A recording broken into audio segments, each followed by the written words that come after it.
Welcome, everybody, to this week's episode of the RevOps Podcast. I am your host, of course, Jordan Henderson, and I'm joined today, as usual, by Jonathan Stevens and Brandon Redlinger. Go ahead and say hi, guys. Hey, everyone. Hey. Cool. And keeping the recent version of awesome guests joining the podcast, we are joined today by Ray Rike. Go ahead and say hi, Ray. Well, I guess it's hey, since you guys all use names. Perfect. We love a good Fat Albert on the podcast. We really do. Yeah. Three audience members. Go there since Bill Cosby was the voice. So let's move on. Fair enough. Cool. So before we dive into this, I actually want to tee this episode up a bit differently than usual because I'm super excited about today. But we're going to try something slightly different on the RevOps podcast. It's been pointed out by listeners that I am a very dominating voice on the podcast. I hear you. I am. I totally understand and agree. And I would love the opportunity to be a less dominating voice on the podcast. So today, for the first time ever, we are going to allow the junior co-host, Brandon Redlinger, to actually lead as the host. That way I can participate more as a RevOps persona with Ray on the podcast as well, because Ray and I have actually done a podcast of his own together on the Metrics That Measure Up podcast, which you can find and we'll link in the comments. But we've done this together a couple of times, and I'm super excited to sort of hand off this episode to Brandon. That way I can participate in the Q&A a little bit more heavily today. It's a limited duration test. Like the starting quarterback and the backup quarterback both tore an ankle up a little bit and a knee, and you're being brought in to fill that gap. We're hoping we can get a win. Is what's happening. The Super Bowl's coming up here, right? We're going to rely heavily on the defense. Is what that means. So without further ado, Brandon, I'm going to hand it off to you to go forward. Yeah, well, I'll start off with say, of course, thank you, Jordan. I appreciate the opportunity since I put this outline together like a week ago. So definitely want to give a little bit of background on Ray because he's the perfect person to lead the conversation, or I guess not lead the conversation, but talk to us a little bit more about the data because Ray's one of the most metric-minded and data-driven guys that I've ever met out there, and he is. He's got such a vast experience when it comes to leading, interdisciplinary operations teams across marketing, sales, customer success. He has his own company called RevOps², which I actually didn't know. Ray started back in 2008 and then relaunched back in 2019. So talk to us a little bit about that journey, right? Well, I had been an operating executive, as you said, in subscription software companies and had run marketing, sales, services, and customer success. And I saw that we were having a fragmentation of data, process, and really organizational goals all the way back in the early 2000s.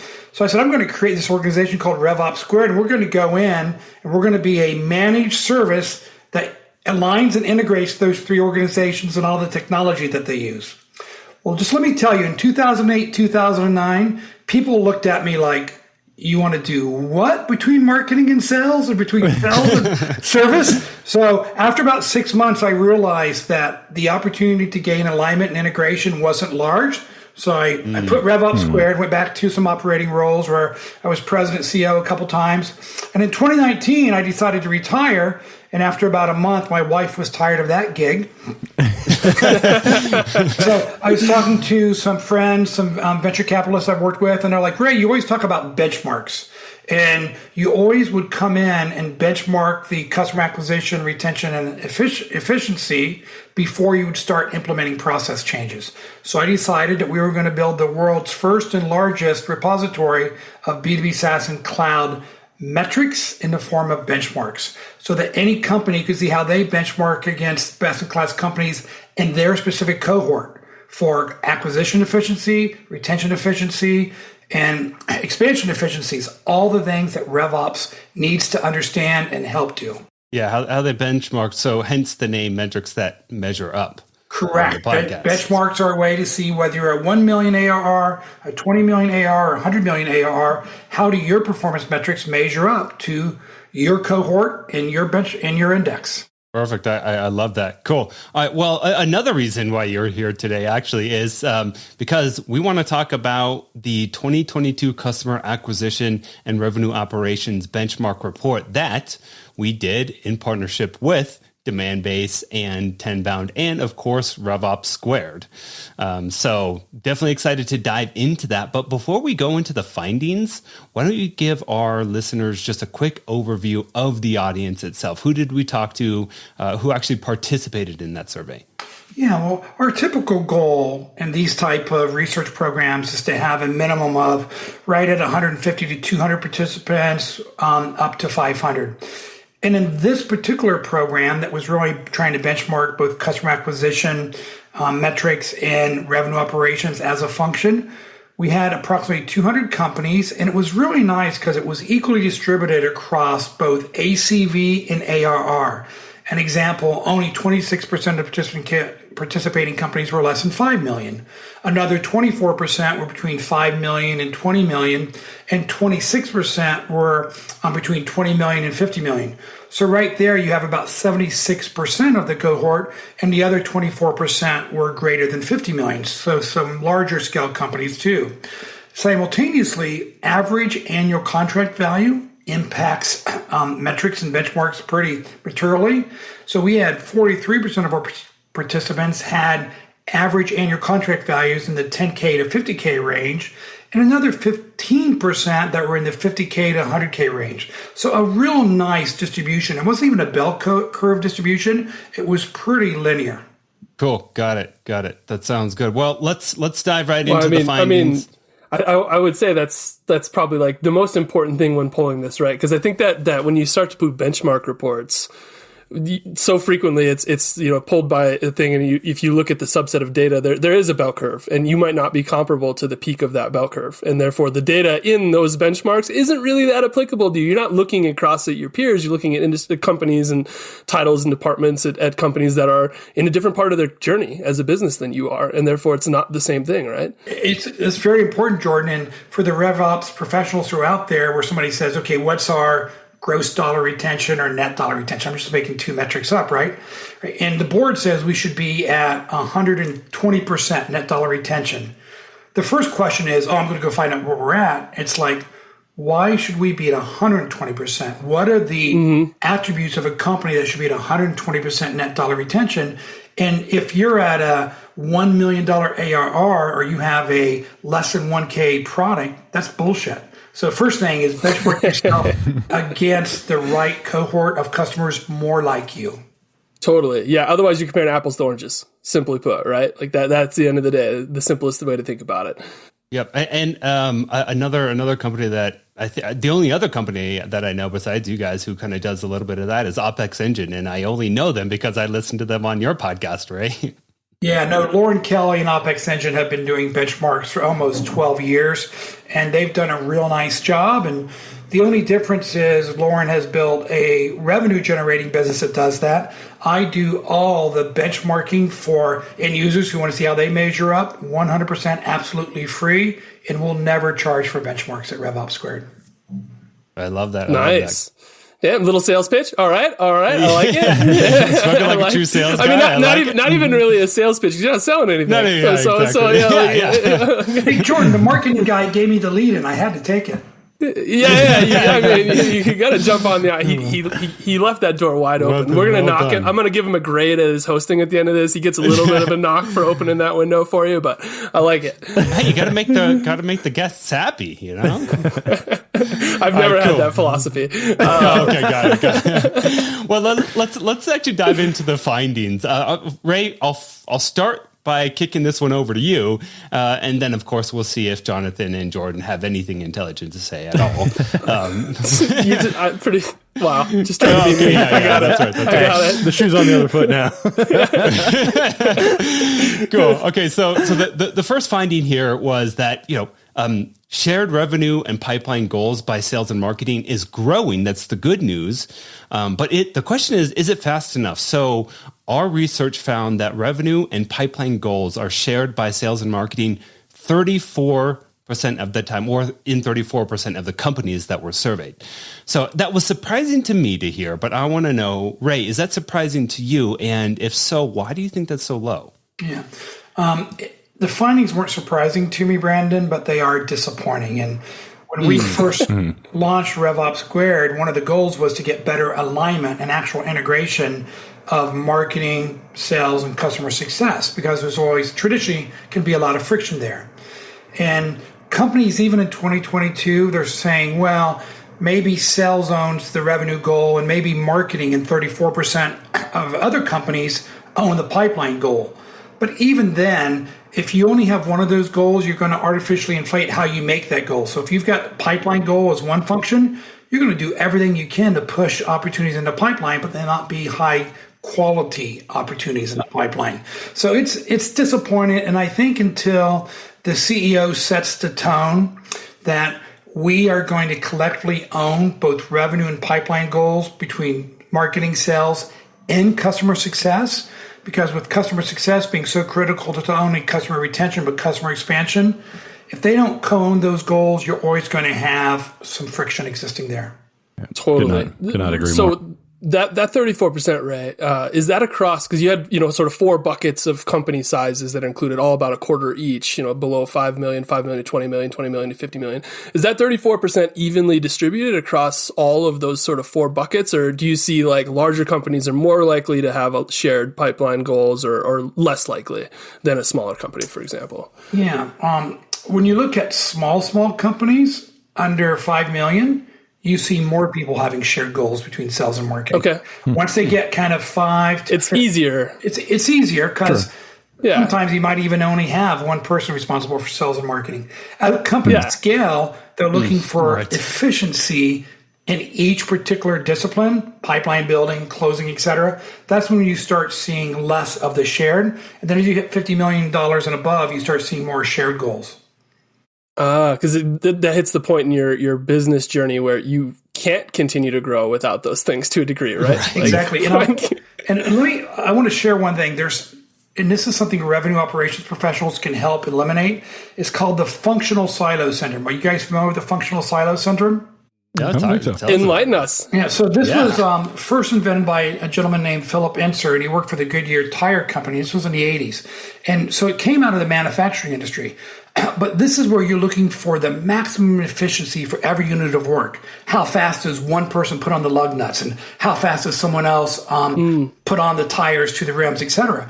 And when you focus on such small, narrow units of work and their efficiency, it can sub-optimize other areas. Because all I care about is how fast I can put the lug nuts on it. I don't care about the bumpers, et cetera.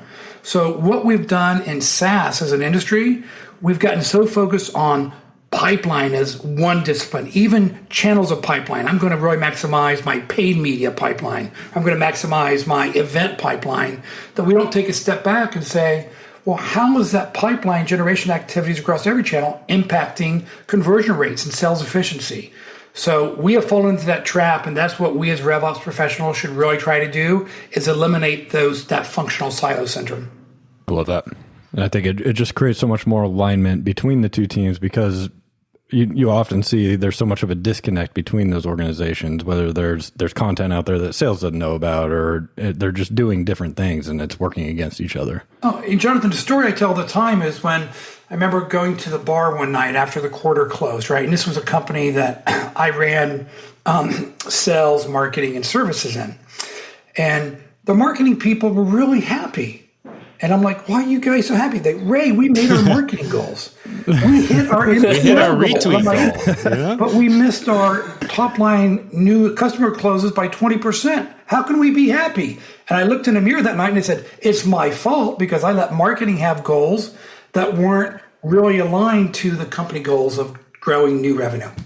Mm-hmm. Totally. It also goes the inverse too. Like you share the failures, but you have to share the successes too. I also see a lot of companies where sales, you hit all your revenue goals, but like marketing missed their pipeline and marketing's like, oh, we had a tough quarter. Like, no, you didn't. Yeah. You had a wonderful quarter. You hit all the revenue goals. What are you talking about? Yeah. You need to scramble to backfill so 6 months from now you are going to hit your revenue goal again because you set yourself up in a bad way. But like share that victory. We hit our revenue goals. Everybody wins, right? Product, marketing, sales, customer success. Let's all celebrate that. Yeah. For Jordan, I've always said revenue is a team sport. And to get real alignment, customer success, sales, and marketing all have to say, we have a shared revenue goal. Totally. I love that. Agree. So what was your title of that company, by the way? With that company, I was Chief Operating Officer. Chief Operating Officer. Interesting. Well, I think that kind of leads into our next finding. And the question here is, how common is Chief Revenue Officer? And our data shows that 47% of companies have a Chief Revenue Officer, or oftenly known as CRO. And another 10% of companies plan to add CRO in 2022. So my question that I'm going to throw over to you guys is, what is the main responsibility of a modern CRO? And also maybe, what's the most common path that you see CROs taking up to being a CRO? So who do you want to weigh in first, Brandon? Why don't you go for it, You're Ray? the guest, Ray. Get in there. Yeah. Oh, man, I was on what Jordan and Jonathan were going to say. But so it's interesting. Back in the early 2000s, I would never take a revenue responsibility role unless I had the COO title or SVP of sales and marketing or field operations. And the reason being, I did not want to have that lack of integration. So over the last 20 years, we've seen the evolution of Chief Revenue Officer with the original intent to align and integrate at least marketing and sales, and today marketing, sales, and customer success. But as we did the research, Brandon, what we saw was even though 46% of companies had a CRO role in place, only 12% of companies had a CRO that was responsible for marketing, sales, and customer success. Ooh, then another 10% have sales and marketing responsibility, just sales and marketing. And then 6% had sales and customer success responsibility. So what this tells me, gentlemen, is that unfortunately the majority of companies are just elevating the head of sales into a CRO role. Yeah. And they don't have the responsibility to align and integrate those three organizations to the customer experience. Which means your head of sales is running just sales. Well, I mean, it's a chief sales officer. Right?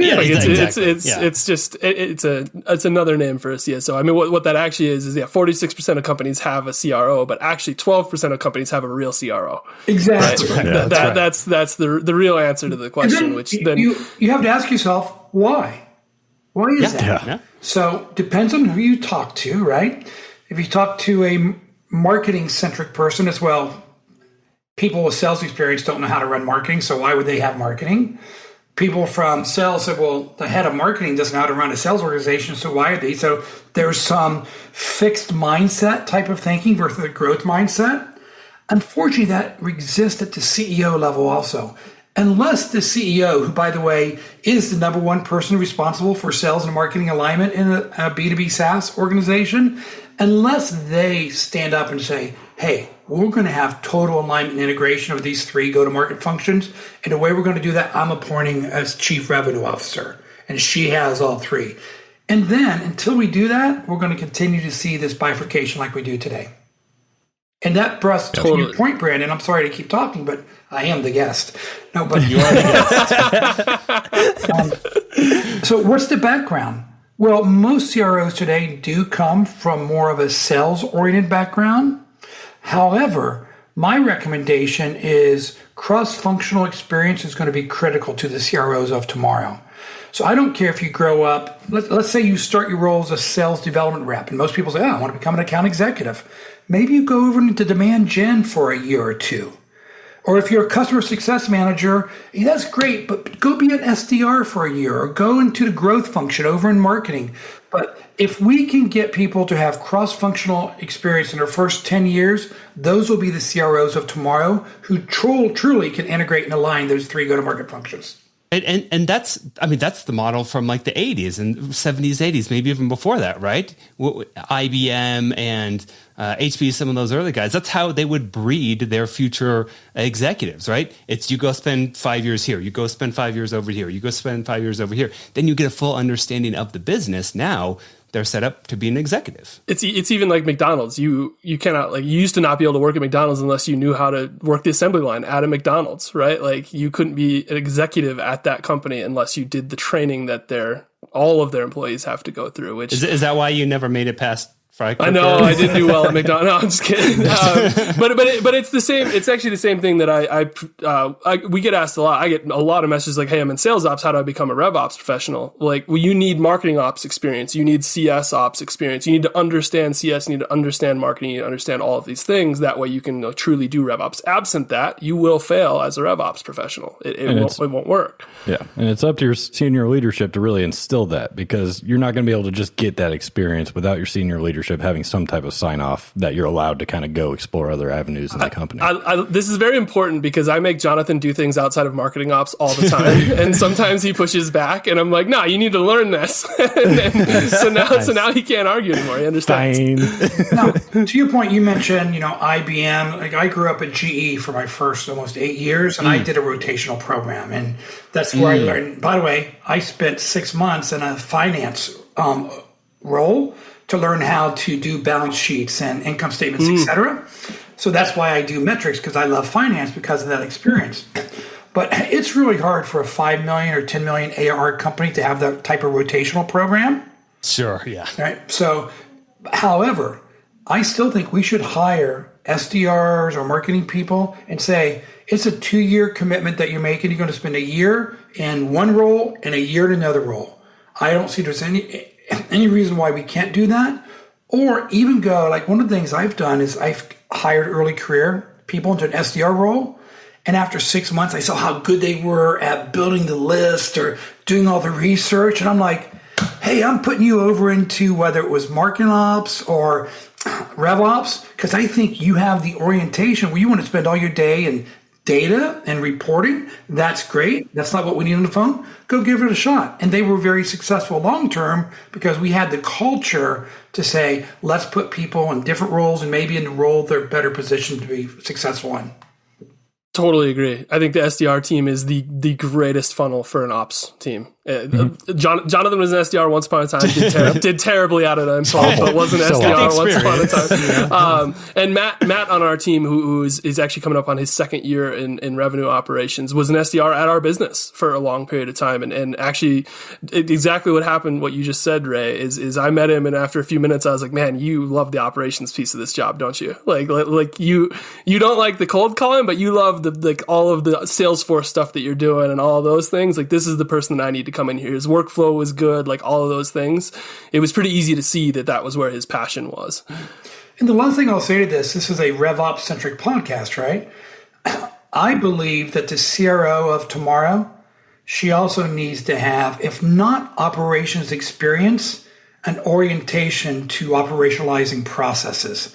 Because if you get to the point of having a CRO, you need to really look at how you make each process and the interdependencies more operationally efficient. That is going to be a critical skill set of the CRO tomorrow. Or we're going to just have a chief sales officer and a chief operating officer, and they're going to have different roles. Yeah. Totally agree. There's one other thing that Ray, you mentioned working with finance helped you in your career, early on and getting into the balance sheets, learning how to do a bunch of that. RevOps people need to be working closely with the finance team. It's something we've talked about on other episodes. I work super closely with our CFO. I'm not a finance nerd. I try really hard at it, but I'm a lawyer, not an accountant. But just understanding all of what they do and being able to speak the language and jump in and help out where you can, it will help you in a RevOps role. It absolutely will. It's foundational to a RevOps role. I've always been a strong proponent of demand gen, also understanding finance and aligning with the CFO very closely as well. Totally. Yeah, I think everybody, in fact, I instruct CROs, your second meeting after you sit down with the CEO on your first day is go ask the CFO to meet with them and say, what are the metrics that you present to the board of directors and investors? And then go back and make sure that your metrics, which are leading indicators and what the CFO presents to the board and investors, are aligned. I say the same thing to a head of RevOps.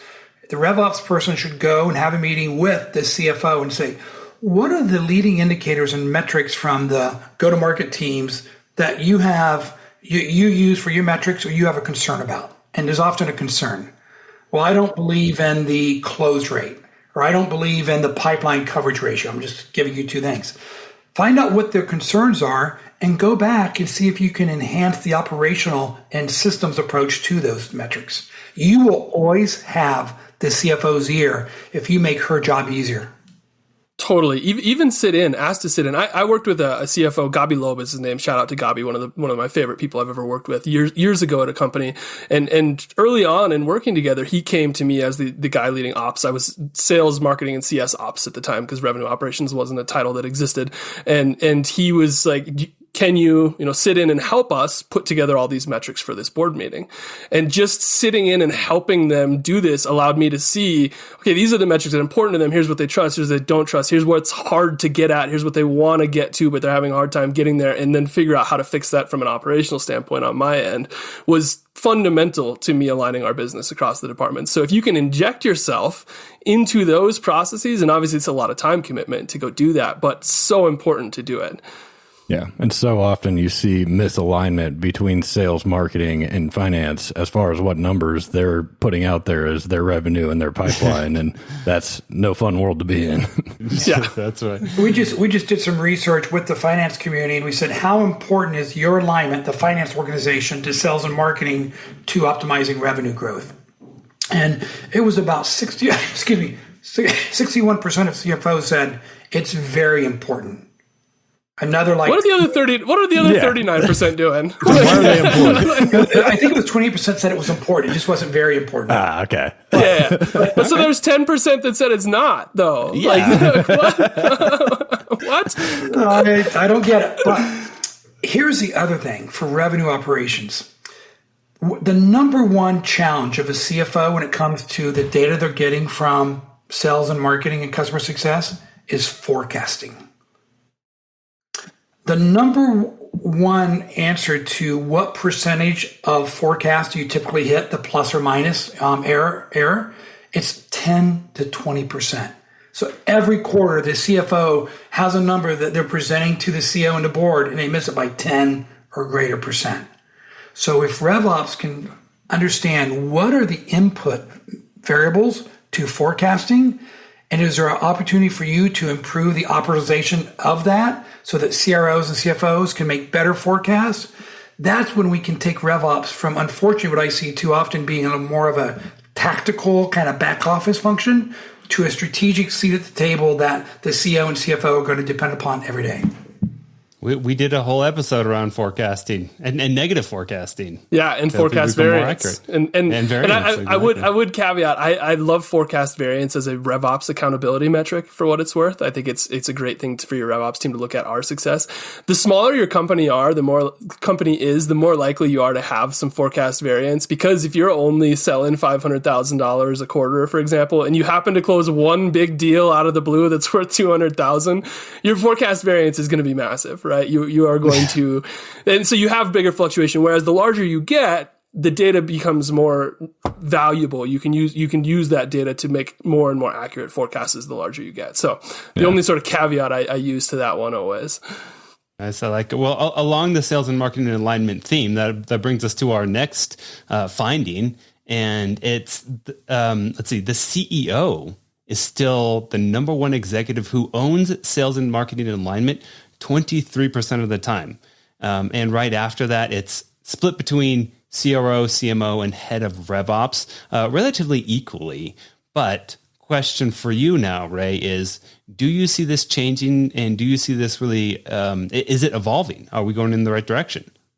Yeah, it is evolving because we at least see 10% of CROs having sales, marketing, and customer success.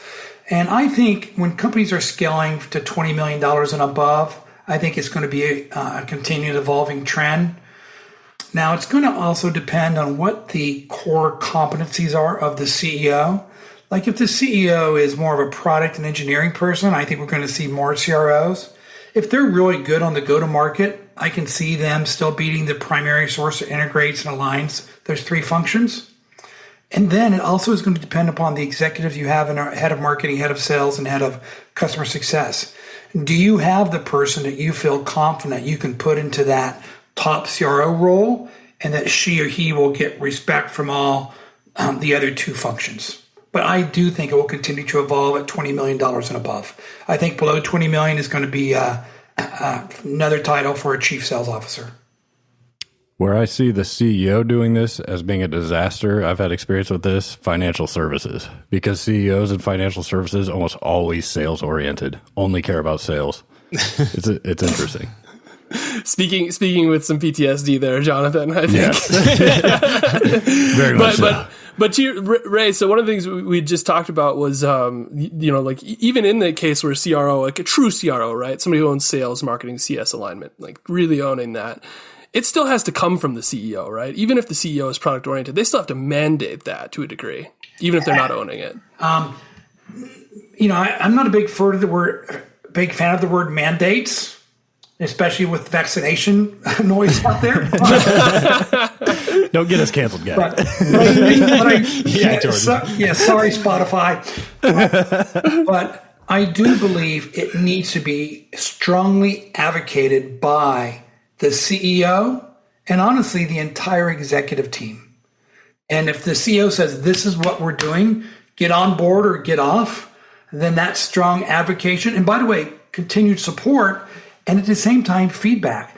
If that person grew up through the sales organization, part of that one-on-one is going to be, hey, I see you're focusing a lot on ensuring we're getting pipeline and getting, the close rates, but don't forget about customer success. We really might be lagging behind on some of our innovation for reducing churn. Make sure you spend more time there. That CEO needs to be the captain of the integration ship with the CRO. I totally agree. Is that it? Is that it? Brandon, you're the host. You're the host. You gotta keep this running, guy. What are you doing?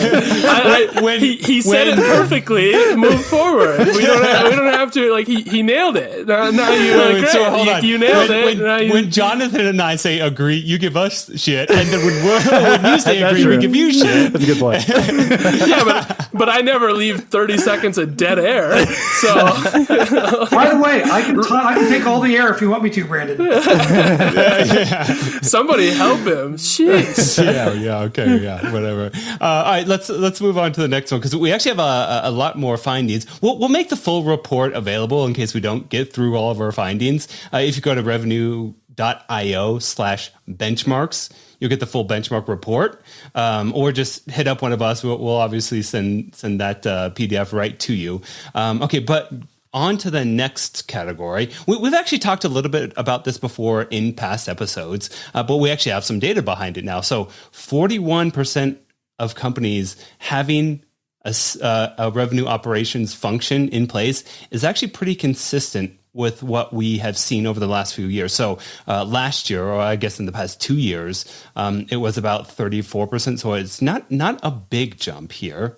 So my question over to you, Ray, is where are we at in the hype cycle right now? And what should we expect to see in the next few years? Yeah, well, I think we all would admit that the end of 2020 and 2021 was peak hype cycle for RevOps. We look at how many podcasts we have on revenue operations, right? You guys said, I'm going to build the best one. So I think we now need to move to those companies who have deployed RevOps, really showing the business value that we're driving and being able to articulate and increase the communication of those successes.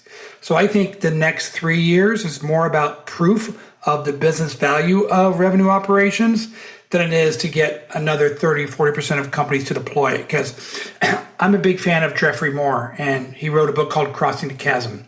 And it's about the product lifecycle adoption curve.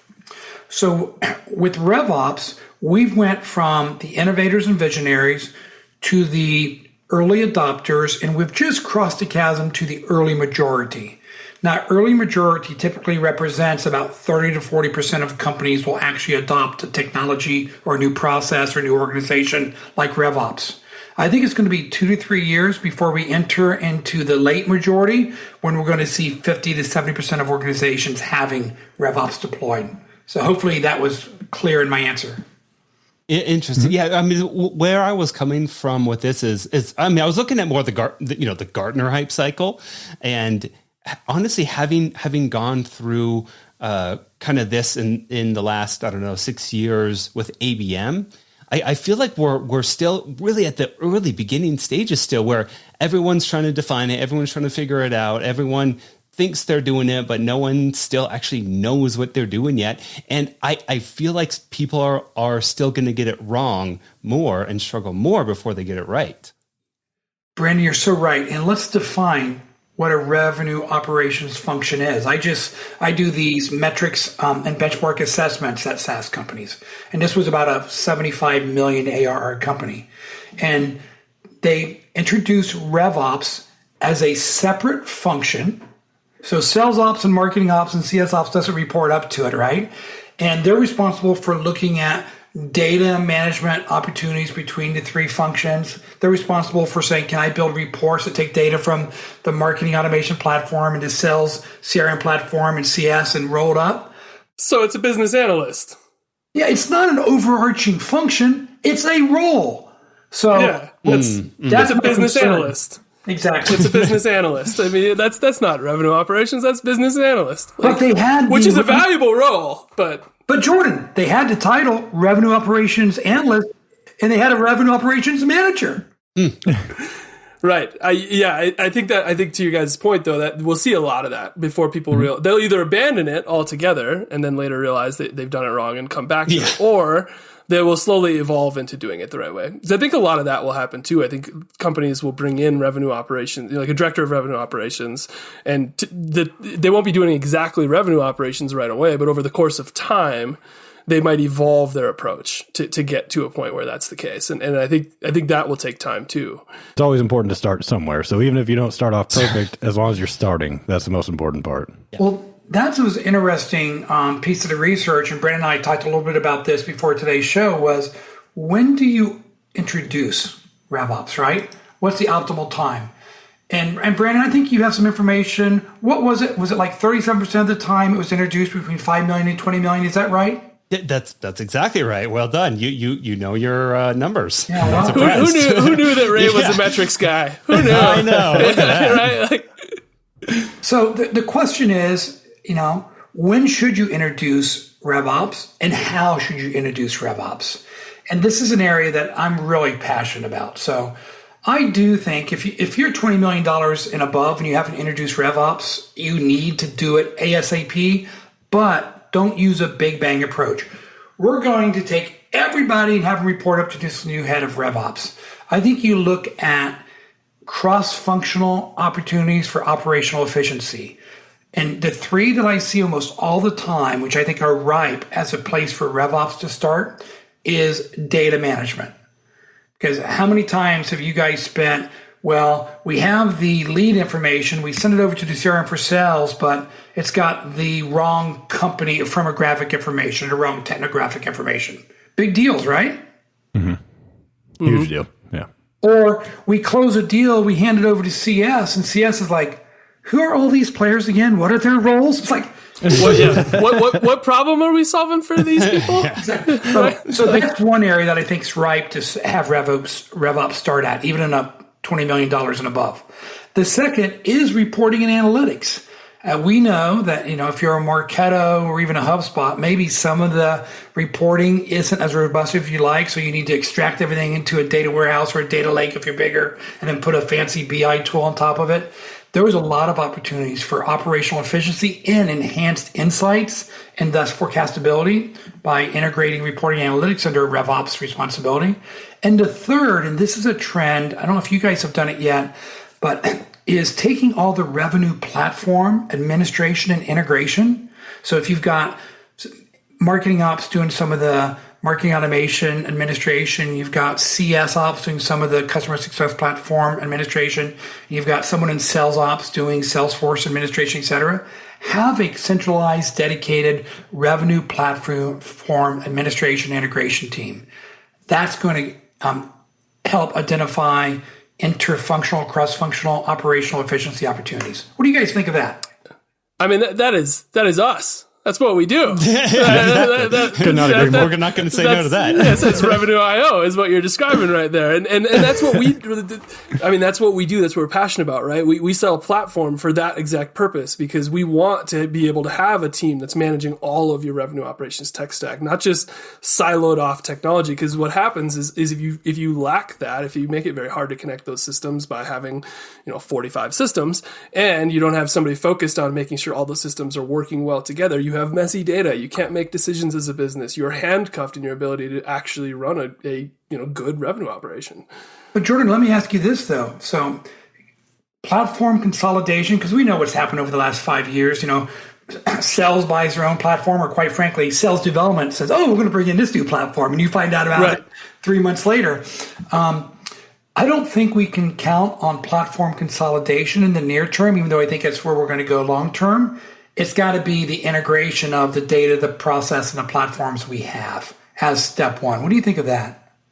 I agree. I agree. Like platforms is going to be the future. And if you can do platform, opt for platform. Always. Like, that's the best case scenario. But one of the things that I've talked about a lot in the past is the different levels of integration. First off, you should never buy technology without whoever owns technology ultimately, typically your revenue operations team or your tech alignment team, it should be being a part of the process. You should not be allowed to do that. And that comes from going back to a CEO or CRO saying, we can't buy tech unless so-and-so has seen it and agreed to use it. And then when you are evaluating technology, don't buy technology that doesn't integrate.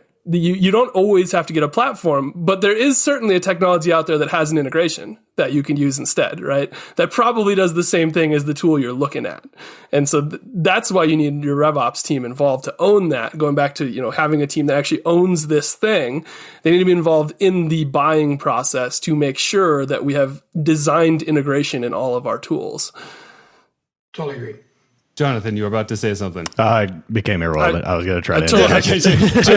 I totally I'm not letting him. He'd shut that down real quick.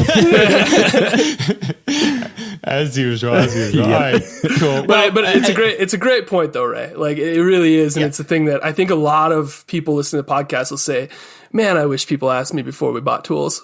Like I think that's there's going to be a lot of people that say that. So it's so common. And I think a lot of large organizations honestly can't help it until they do have more rigor around buying technology, and they do have processes to really make sure revenue operations or whoever really owns the tech stack in there helping evaluate. Totally. That becomes so critical in the reporting side of the fence too, because if everything is disjointed, then reporting becomes a mess, and your RevOps team's going to spend all their time on reporting. Also, tech spend. And like people are going to be buy tools that could do the same things, right? That's how you end up talking to customers who have like 3 platforms that are direct competitors with each other, and they're a customer of all 3. You're like, how did you get into this bucket, right? You don't need to be paying 3 companies. You could just be paying one of them.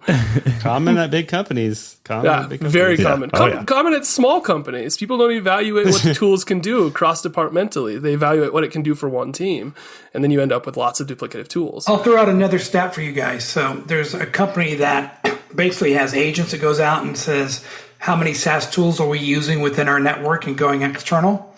34% of SaaS software within an organization, small or big, is not companies purchased. It's purchased by the individual. They may expense it or may not expense it. So if you've got 30% of the number of SaaS applications your company's using not even known, think about how that creates operational inefficiency. Oh, yeah, that's scary. Well, geez, I almost feel like with how much PLG product-led growth is like on the rise right now too. I don't see that. I see that only going up. Exactly. Right? Don't you? I mean, PLG is huge right now. A lot of companies going public, super high valuations. You probably know the exact stat, but how many of them right now actually have PLG mentioned in their go-to-market? Now, I don't know the exact stat, but I can tell you from a public company valuation, if you're a PLG with usage-based pricing, on average, your enterprise value to revenue multiple is 10 to 15x higher. Yeah, exactly. Like the data dogs, the snowflakes, the Twilios of the world. So, Twilio, but that's a whole nother episode. Yeah, next time. We definitely want to do an episode on PLG ourselves, but I want to make sure we save time for our regular This Week on LinkedIn. But before we get to that, I'm going to point people again over to revenue.io/benchmarks. And Jonathan, right now, just make a note. Let's go create that redirect before I forget. I will do it. And we'll. Did you say? Thank you, appreciate it. On the spot. And we have. I think what did we hit? 4 or 5 of the findings. We have 5 or 6 more of the key findings from the report, and you can actually dig into the details of each of those findings with that report too. And Brent, can I tease there? Because one of the things we're not going to talk about today is what percentage of pipeline is driven by pipeline source, marketing versus sales development versus sales, and then what percentage of new ARR. If you're having that discussion inside your organization, the research does some enlightening facts on that. And that's probably like every organization out there, right? Especially if you're doing any financial modeling. Yes, it should be. If you're trying to make money at all. If you've ever modeled out how to go to market, this is data that you would want to know. Do we have an extra minute? Can I take a minute on that or not? Yeah. No, let's do it. Yeah. I presented a executive report to the entire executive team yesterday of a company I was doing these metrics assessment. And one of the things I found was that sales development was generating 38% of their pipeline. Wow, that's amazing, huh? But then I said, well, what percentage of that pipeline is becoming new ARR? So what's their contribution to ARR? And it was 18%. So 20-point drop. And I'm like, well, maybe we could look at how we can enhance some of the qualitative aspects of the pipeline being generated by SDRs, right? It's just those type of insights are so important, especially the rate of drop off from pipeline generation to ARR generation. Totally right, and even that one, it's like, yeah, let's look at the qualitative. What sort of meetings are we booking? Who is this pipeline coming from? Let's look at our processes. Is our SDR to AE handoff good? Because it sounds to me like it's probably not great, which is causing a bad customer journey here, which is why you're not winning those deals, right? Totally. All right, cool. Well, in our last few minutes here, let's jump over to This Week on LinkedIn. I actually got this question last week. So last week on LinkedIn, but I wanted to save it for this week because I knew Ray was going to be on the podcast. So the question is, what do you think the best operating metrics are to determine the health of a business for very early stage startups? And this is from a friend that I know who started a company. They're doing pretty well. They're only about a year in, so they just have their seed funding. So Ray, how do you think about metrics very early stage? Because I know you're a big fan of net dollar retention, CAC payback, all that sort of stuff for a later stage. But how about the very early stages? Yeah. So my commentary and my insights are going to be more relevant to SaaS companies that sell in the mid-market to enterprise, so kind of 10,000 ACV to 100,000. So if you're a PLG or more B2C like motion, these aren't going to be as relevant. And just like I said with benchmarks, you need to understand what your company's like and benchmark yourself against those. So the first stage, Brandon, we all talk about product market fit, but for those 10K to 100K ACV, what is product market fit? And for me, I look at you have a minimum of 10 paying customers who are satisfied and have agreed to be a reference. So that's not close rates. That's not CAC payback period. That is, do I have paying customers who will be a reference? So that's how you're defining happy customers, or like you said, satisfied customers. Yes, like would you be a reference? Because by the way, your first 2 to 3 customers are probably the best way to get your next 3 to 5 customers, right? Mm-hmm. I mean, honestly, in my little business, our first 2 or 3 customers we did for basically free, but they agreed to be a reference for me. So that got me the next 5 and then 10 paid accounts. So I think product market fit as measured by referenceability, which means they're satisfied in receiving value, is the best metric to track. Now, once you get that, and I'm using 10, right, for this cohort, I now look at how do I get to minimum viable repeatability? How can I have some predictability of getting the next 20 to 50 customers? So the first thing I look at is my qualified opportunity to win rate, because that tells me, okay, on average, I'm closing 25% or 20% or 28%. So it helps me also understand what type of pipeline I need to generate to get the next 20 accounts, right? So that's one. Number two, even there, I'm looking at leads that we're generating through our marketing programs, whether that's brand awareness building or direct response marketing, et cetera. I do want to know as early as possible, do I have any predictability of the conversion rate? So on average, if I've got an MQL, which equals these 5 variables, I know that 8% of the time that's going to become a closed opportunity. The third is sales cycle time, because when you do the first 2 or 3, it's probably someone you know. It's not someone who just heard about you through a friend, et cetera. So sales cycle time, and then your average annual contract value. Those are the 4 key metrics that I would say goes from customers number 10 up to 20, even all the way up to 50. And notice, Brandon, I haven't talked anything about CAC payback period or customer acquisition cost. Exactly. Yeah. I mean, it's probably a lot less relevant if you as a company, I mean, if a customer bought your oldest customer bought like 6 months ago, none of that stuff is relevant at all at that point. And honestly, if you're going to raise a Series A, and let's say you're up to 3 to 5 million, then I think you can start looking at some more traditional customer acquisition efficiency metrics, things like what is my customer acquisition cost, which is how much sales and marketing investment do I need to make to get a new customer, but more importantly, $1 of new customer ARR. And then also look at your CAC payback period, because the CAC payback period, it looks at how much money do I need to invest to get my new ARR on a gross margin adjusted basis. And that really helps you understand what's the actual gross profit I'm driving from each customer. Yeah, and you're sort of talking about making that leap from bootstrapping, right? Like really bootstrapping to like driving your company's growth using a financial model, which is really that's the point of transition right there. Yeah.